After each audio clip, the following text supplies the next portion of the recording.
Hi, and welcome to week 2 of Lent 2021.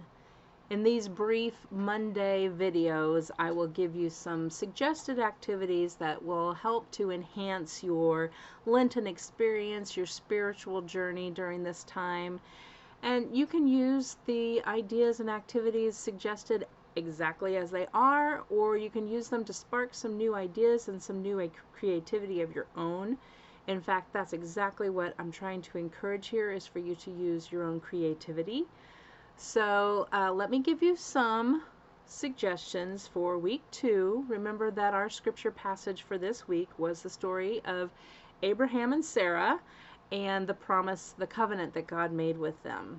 So the first suggestion is to add to your at-home worship space an art project by drawing, painting, sculpting, or gathering an item that symbolizes your role as God's promise and as one of God's people to bring Christ's light to the world. Another suggestion is good for those who have children in their life. May they be grandchildren or nieces and nephews or neighborhood children that you're especially close to or wanting to get closer with.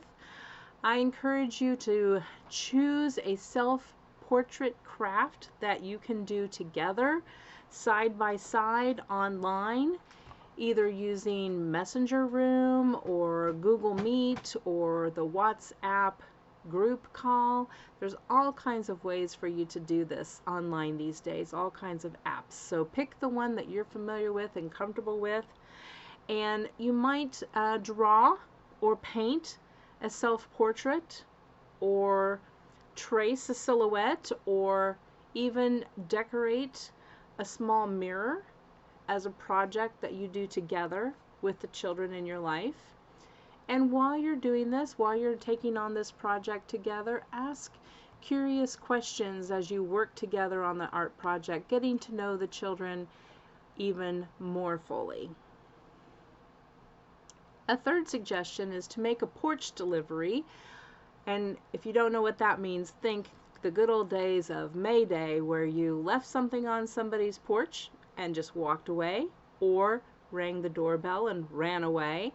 But just leaving it on their porch. This is a safe way for you to deliver things at home. You can even call them later and say, hey, open your front door and look what I left for you on your front porch, if you like. But make a porch delivery of a small battery-powered votive candle or tea light candle to a neighbor or an older church member or friend in need, with a note saying that you're praying for them and praying that they sense God's light surrounding them.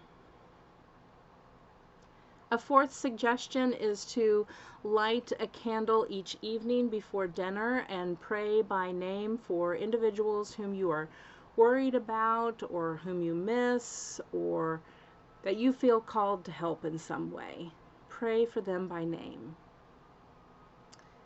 Lastly, I encourage you to reflect on Ash Wednesday or another Lenten commitment that you made to yourself and to God, and consider whether the commitment is helping to draw you closer to God's people.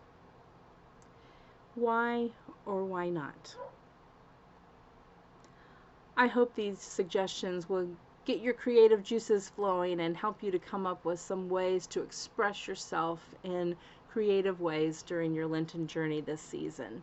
If you have other suggestions you'd like to make, I encourage you to add those as comments to this video, and you can also send them in to me by email, and I will make sure that we add your suggestions. If you're finding this video on Facebook, that's another place that you can comment about other ideas that you have or share some of the projects that you have done. Blessings on your week.